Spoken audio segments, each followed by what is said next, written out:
30,000 years ago, this central Queensland mine site was once a stomping ground for giant megafauna. Using hammers, chisels and brushes, paleontologists are working to uncover a number of extinct large-scaled species. Dr. Scott Hocknull invited a number of students along to help him dig up the past. When we originally came to the site, we didn't think that there were going to be too many fossils here, but it's actually the reason why the fossils are so well preserved is for one reason only, and that's big crocodiles taking and killing prey, taking them from being alive to being dead and fossilised very, very quickly. But this was somewhere in the order of 30,000 years ago.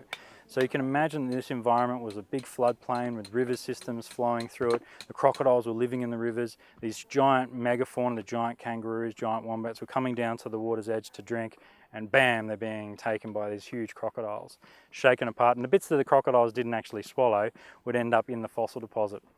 Fast forward 30,000 years and here we have them in the fossilised clay and soil from inside those rivers. We had a gigantic kangaroo, in fact the largest or the tallest kangaroo ever found in the world comes from this site, and it's probably a new species, new to science, and based on the size of its shin bones was probably 2.5 metres tall just in a resting position. Misty Boheim was one of 9 students who embraced the unique opportunity of digging for fossils. It was great to look at the bones that we saw this morning and all the replicas that they've made up. It's pretty interesting how you can see claw marks and have a bit of a peek into the past.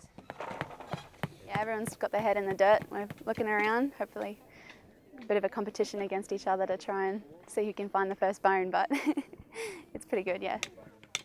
Students always love this sort of stuff. I mean, getting down and dirty with actual fossils is amazing. Being able to actually be a part of the whole experience. And then maybe it's just that light will trigger an interest in science. Now, it may not be paleontology specifically, but maybe it's just understanding our world, being able to live in it and actually understand what makes our country so unique. Why do we have these gigantic kangaroos with huge pouches that you could have literally ridden around inside them if you were around at the time? These were gigantic animals, and there's no animal on earth that's like that. So Australia is exceptionally unique. So the only thing I want them to, apart from being a paleontologist, obviously, and having more paleontologists employed, is to understand what their country is and how it came to be.